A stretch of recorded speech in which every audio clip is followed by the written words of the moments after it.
The body of a young woman was discovered in a landfill. Those close to her immediately suspected her stalker, and later, he revealed himself at her funeral. Marbel Valdez was born in 1999 in Tijuana, Mexico. She had a difficult life. Her biological parents abandoned her, and she was raised in an orphanage and several foster homes. In the orphanage, she became close to Brenda, who was older than her. They were very friendly and called each other sisters. From the age of 16, William Messick, who headed the Center for Assistance to Orphans, took Marbel under his wing. Marbel considered him her father, although he did not officially adopt her. Messick was very kind to her. William was married and had children. Marbel studied well and, after graduating from school, entered the university's law faculty. She wanted to defend the rights of women who had been abused. She also worked at a gas station to support herself. William Messick supported her. He helped her, renting an apartment for Marbel closer to work and university. Marbel was a modest girl and sang in the church choir. On February 5, 2020, Marbel did not show up for her shift at 6 in the morning. Her colleague called the girl. Marbel said that she felt unwell and would not come, and immediately hung up. She had a strange, frightened voice. At 9 in the morning, when her friend Brenda woke up, she saw a text message from Marbel's. She wrote that she felt unwell and was going to see a doctor. Brenda called her, but she did not answer. Then Brenda and her friend went to her home. Marbel did not open the door or answer calls. Brenda noticed that the window was ajar, so she and her friend climbed into the apartment. The girl was not home. Brenda called William Messick, and they went together to search for Marbel. She was not at work. Her colleague told them about the disturbing call from her, which caused even more concern. She was also not at the hospital or university. Brenda called their mutual friends, and they also knew nothing about Marbel's whereabouts. Then they contacted the police and reported her missing. While her loved ones were putting up flyers with her photo and posting information on social media, the police began their search. They started questioning everyone who knew the girl.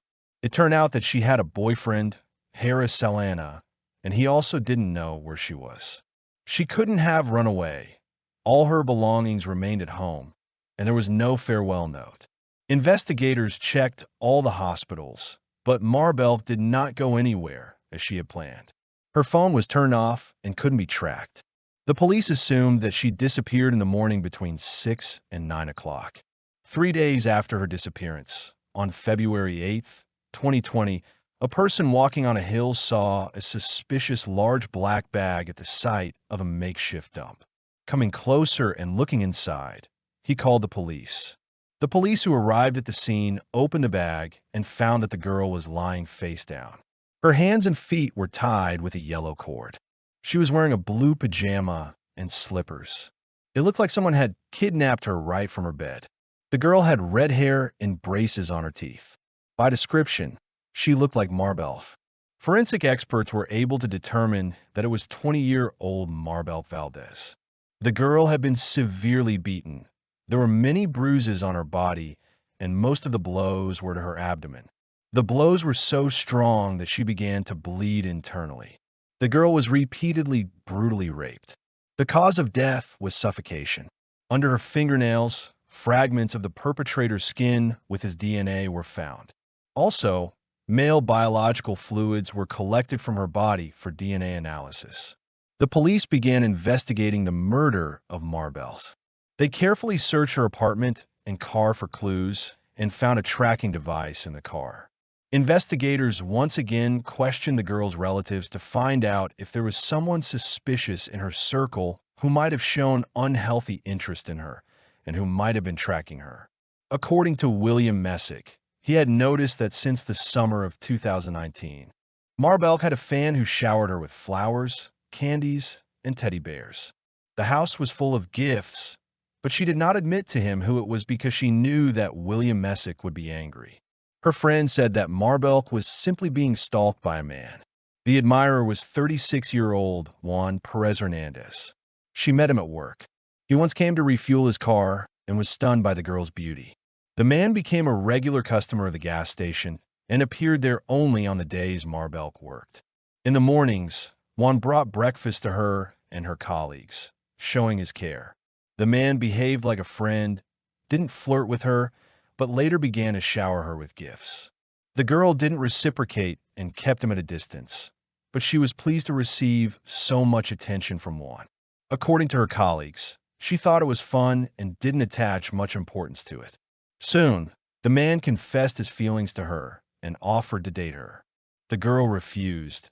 He was much older than her, married, and had children, and she didn't need such a man, but Juan didn't back down.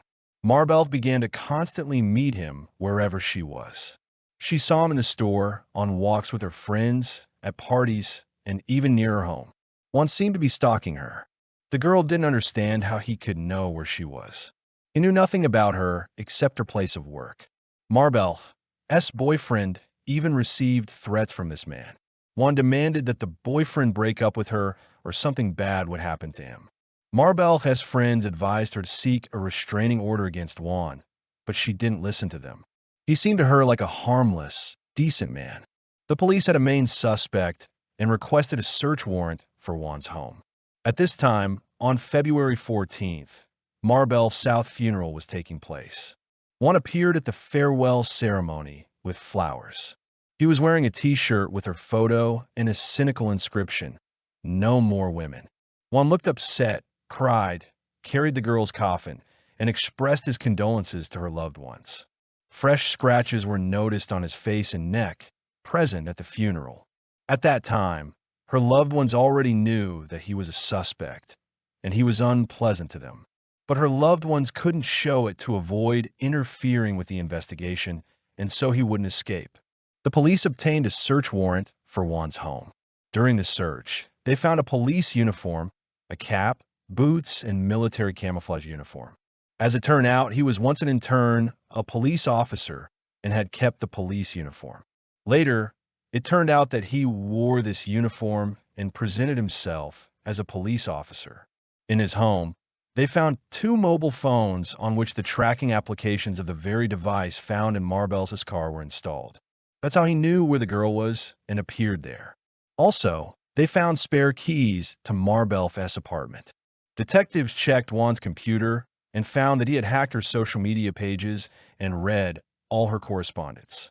It turned out that Juan was engaged in the distribution of illegal substances. Investigators established that Juan's 2 phones were together with Marbelk's phone at the time of her disappearance. At 7 p.m. on February 4th, he appeared at her home and stayed there for several hours. Then, during the night, the 3 phones arrived at his home, and on February 6th, the phones went to the area where Marbelk's body was found. The police assumed that in the evening, Juan drove up to her house and waited for her to go to sleep. During the night, he opened the door with a spare key, tied her up, and kidnapped her. The man took her to his home, raped and beat the girl, then strangled her, and the next day, February 6th, took her body to the landfill, putting it in a black bag. Apparently, he hoped that no one would find her that way, but he was wrong. Samples of Juan's DNA were taken. The DNA analysis showed a complete match with the skin particles from under Marbelk's fingernails and male biological fluids. Juan was arrested. He was charged with the murder of Marbelk, namely femicide, as there were signs of rape in the crime. He had stalked her and knew her, but he insisted on his innocence. The punishment for femicide in Mexico is imprisonment from 20 to 50 years. The prosecutor plans to seek the maximum sentence of 50 years. The trial is still ongoing and is constantly being postponed due to restrictive measures. Brenda was very angry with the police.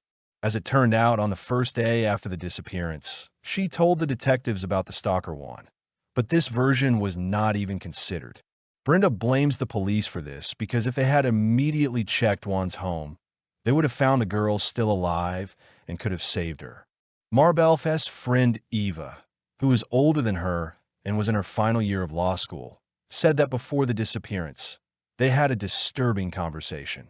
Marbelk wanted to meet on the day of her disappearance, and talk to her about the laws protecting women's rights and consult with her. Eva now understands that Marbel needed help and wanted to protect herself, but didn't have time. Marbel became the 17th victim of femicide in Mexico in 2020. In total, 940 women were murdered in Mexico in 2020. In her honor, a portrait of the girl was drawn on the wall, which embodies all the victims of femicide. Because of the tragedy with Marbel, William Messick organized free self-defense courses for women, which he himself conducts as a master of martial arts. Thank you and goodbye.